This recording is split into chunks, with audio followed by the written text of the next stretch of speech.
Kolundan kese akkan suya ösken çöpke ziyan keltirbe.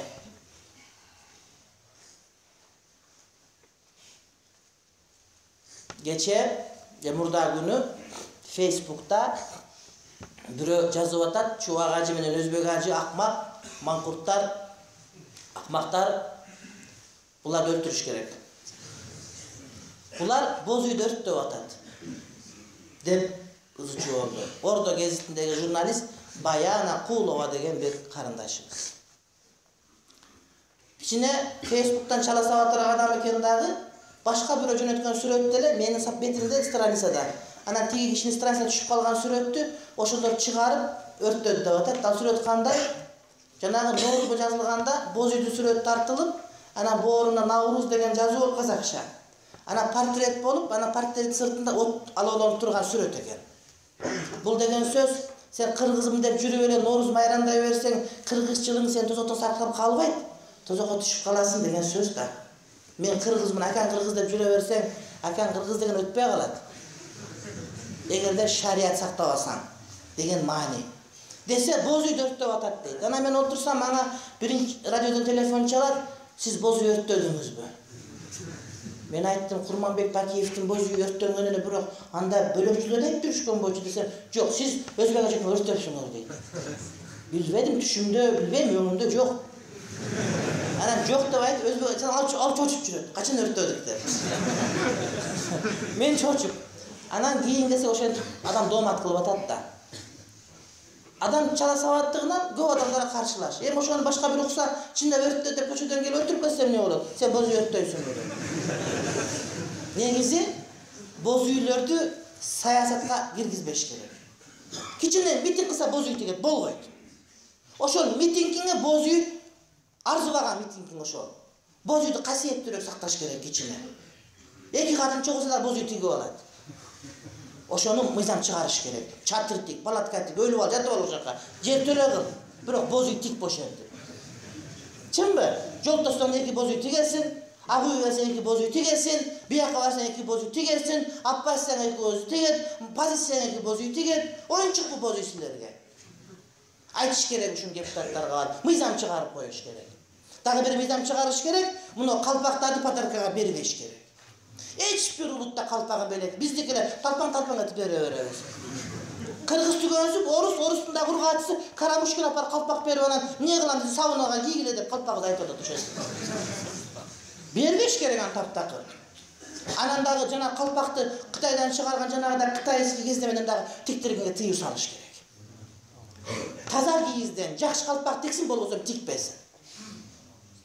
Чыгарып койсун мыйзамды. А биякта чала жарма бирөө чыгып алып туруп, боз үй өрттөдү деп ушинтип айтып атат. Кыргызга биз жери күйсө күйөттү. Ошол өзбек ажчалык ар бир кыргызга күйсө бир адам, анда биз асман көчөдө көчөгө периште болуп бардыгыбыз. Өй, кыздарым көчөдө калбасын, сойку болбосун, узун кий, эрге тий деп эле айтып бечара өзбек ажчалык күйгөн кыргыз жок азыр бир дагы бизде. Ал 14 жашында күйөөгө тий дегенде школдан апарып бер деген жери жок. Ошо сойку болуп кетип кычышып болбой аткандарды берди. Анын сөзүн көбү түшүнбөйт. Ошо болбой батпай калгандар да барып берди атат өзбек ажы. Ошо Баянага окшогон ери жок жүрөт, эмне кылышын билбей. 20га чыккандар 2-3 баласы көтөрүп калыш керек болчу. А биздики 30га чыгып дагы деле колоктоп эмне кылышын билбей, же чала сабат, ошентип басып жүрүшөт. Бир күнү чыгып ала качып арам десем, өзбек ажы аркама чыгып айтат, 30га чыккан кыздар дурдап кетиш керек дейт, алып качыш керек. Мынтип карап отсоң аныкы дагы туура. Өзүн күзгүдөн бир карап койду ал кыздар. Буту ийли, бети манка, чачы бүргө, ыштаны кир. Анан эр тандайт. Эр танда 30га келди. Аны эмне кылыш? Аны урдап кетишке турду. Башка эчтеке калган жок. Алып качсаң арам дейт. А сенин саның көчөдө жүргөнүң адалбы? А көрүнгөн менен өшөп атканың адалбы? Уяласың, гостиница саган жерде коноктор келип калат да, барып ана телефондон чалып түшөндө түшкүсөң, кыздар, кыргыз кыздар кирип чыгып аткан болот. Ана жанагыдай эме истикбал деп коет, кире бериште турсаң, ана сүйлөшөт да, бизге ылай клиенттер бар, башка деп сурап ачышкан болот. Bir neке desem madaniyattan söylet. Madaniyatın seni mıs dele kalan yok. Sen nereye veriş gerek? Sen biröge jatıp bersen bolu öğret dağı alıp kaçkanda kolundan burap alıp kaçsan aram olup kalayım. Jo sana soğuk bolu da. Özbek Hacı beçar oşan aytqısı gelet. Alar bol böyle Özbek Hacı'nın jaman görüşü. Jo Özbek Hacı Huday bergen adam bizge. Anın özün tarihta, Kırgızistan tarihinde ordu var. Şunda bir muğum bolğan, al vaqta Sirajidin dağı, Çuvaq dağı, Abdüşükü da Maqsat dağı жоқ bolçu. Al vaqta Özbek Hacı ile var bolçu. Jarımın bilip erneken söyleydiler. Biroq oşonu menen adamda musulman boluşkan. Anda emes mi? Bir el Özbek Hacı söyleyip oşolu vaqta. Anı biz joqotup koyuyoruz, böşürüp koyuyoruz bir nersenin bardığını. Özbek Hacı'nın kitapları menen musulman bolğan da öylder. Dağı dele baş üstüyüzdü. Emine kıyın bolup kettik biz.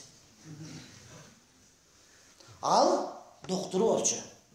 Kandidat nauk. Anın lor boyunca işleri Anglis tiline kotorulup chet өлkөдө işte atat. Biroq dinge ötüp, barıp azıra 2 yıl okup Arapça öğrenip, adamlarga din taratayın dep kılgan hareketi. Anı koş Özbek Hacı gebiler şıldың da ayt başka deyt. Özbek Hacı tükürüp kon tükürüp tengelbegen birö çıkıp alıp Özbek Hacı'nın jaman deyt. Erkek çisti erkek oşa. Birö oşaydı dek ayağım var dep. Oşa iki ayağım muhtaçta göndün tegiz karat. Kana başka kıyınlar. Kanda kıyınlar var. Ekinci ayağına oynaştı öl bekinip barat. Özbek Hacı emes muftiyinleri bekinip barat eken o. Özbek Hacı emes.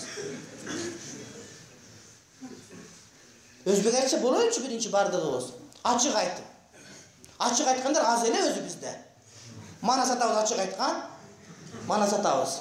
Ayalları var eken. Analı Özbek Hacı boldu.